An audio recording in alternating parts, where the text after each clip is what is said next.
salaamaaleykum gars yi salaamaaleykum la famille respect everybody di la bëgg di la share rawatina yow mi nga xamante ni yaa ngi safa canal bi de famille de Saveta TV Mr Thiam ngay foofu gars yi namoon leen bëgg leen share leen balaa boobu bu dee abonné go gaaw abonné te partage vidéo yi te ñu may like am na solo gars yi te ñu wax ci li xew rek dem te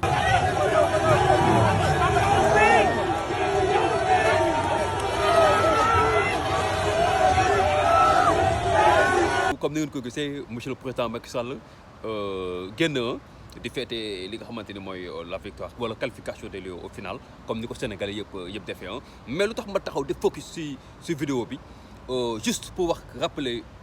ki nga xamante ni mooy Macky Sall que c'est bien beau nga célébrer la victoire des Lions c'est bien beau comme ni ko Sénégalais yëpp di fêter parce que avant tout yow yaay le premier des supporters mais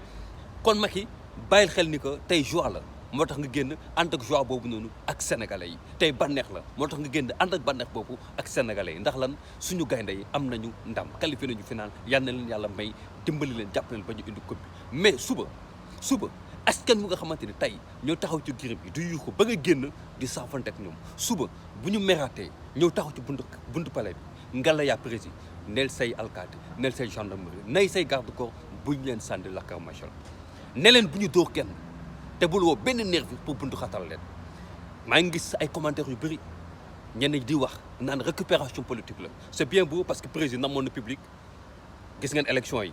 kenn gisul président fenn gis ngeen ay ñoñam mooy loolu daanaka fu ñu dem rek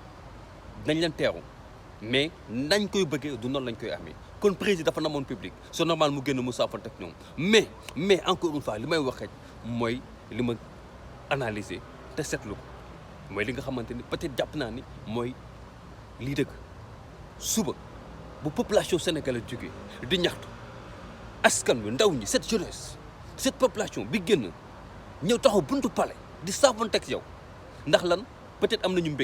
mbégte boobu yow nga bu ko ànd ak ñoom bu ko partage ak ñoom suba ñoom bu ñu taxaw ci buntu palais bi président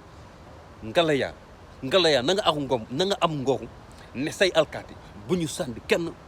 lacrymogène parce que bi muy neex taxawoon nañu si giri bi nga génn di saafante ak ñoom parce que bi muy neex bi ñëpp di kontaan yaa génn di saafante ak ñoom ci buntu palais présidentiel kon suba képp ku fa taxaw pour ñaxtu ngalla yaa na am dal ne say alkaati ne say gendarme ne ñi nga xamante ne ñooy say garde xam nañu comporter ak population bi parce que ñun ak ñoom du ñu ay ennemis on est des frères après tout kon message boobu laa bëggoon lancer message boobu laa bëggoon ñu koy fàttaliku bu ñu nekkee ci bànneex ni ñu encadré nit ñi ba ñëpp di saafante ak nit ñi te débordement du am manifestation bu am leneen bu amee na ñu encadré ñëpp débordement bañ a am ñu bañ a dóor kenn lacrymogène ñu bañ a néewal kenn doole ñu bañ a recruter ay nerf yi pour di buntu xatal askan wi ndax ñëpp bokkuñu doole de passage précis génn bi nga génn rafet na lool waaye fàttalikul tamit suñu rakk yi suñu jarbaat yi suñu ñeesi ñu ngi ci école ba di grève chaque jour parce que bëgg nañu jàngi kon boog woowal syndicat yi nga toog nga waxtaan ak ñoom jéem a trouver solution ci li nga xamante ni mooy jàngum xale yi ndax lu am solo la qualification finale neex na lool génn di ko savourer neex na lool waaye jàngum xale yi lu am solo la respecte la famille respecte everybody la famille je vous l'offre